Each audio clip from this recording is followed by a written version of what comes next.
ladies and gentlemen, Panzer here, and we're back with another Overwatch lore video. Today's video coincides with the introduction of Overwatch's new map, Ecopoint Antarctica. So I thought I'd combine two separate videos into one, since it has a significant amount of crossover. So this video, of course, takes us to one of the coldest places on Earth, a frozen ice cap on the bottom of the world known as Antarctica, and tells the story of one of the characters in Overwatch that everyone loves to hate.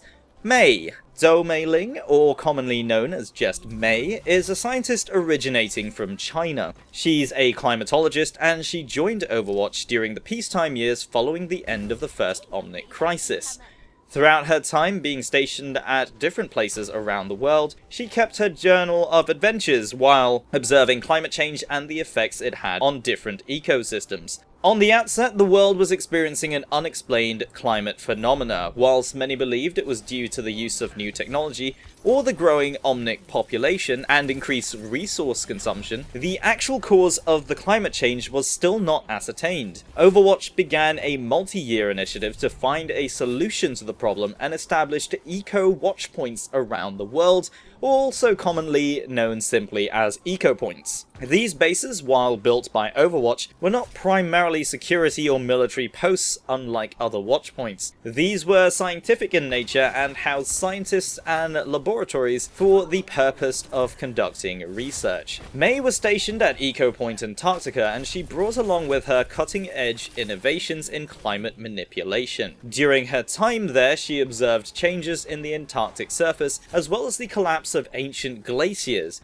Using the technology she developed, she conducted tests and experiments on the ice, manipulating the world around her and cooling it as she saw fit, all while observing its effects. But disaster struck. A polar storm hit the watchpoint, severely damaging its equipment and communication systems, leaving the scientists there stranded and cut off from the outside world. Try as they might, they couldn't even call for help, hoping that someone would have noticed the watchpoint simply dropping off the grid. They decided to wait for rescue to come. Eventually their supplies began to run out, and there was still no sign of rescue. As a last-ditch effort to survive, the scientists entered cryostasis, believing that it was their only choice and that someone would eventually find the Ecopoint again. Years later, the cryogenics chamber that housed the scientists was rediscovered. A hibernating Mei, however, was the only one to have survived the process. She appeared to not have physically aged a day. Despite being 31 now, she still had a more youthful appearance. But the world she woke up to had changed significantly. Overwatch was all but gone, and the climate situation had worsened, and none of Overwatch's former eco-points were operational anymore. It was back to square one, and any discoveries the eco-points might have made were lost.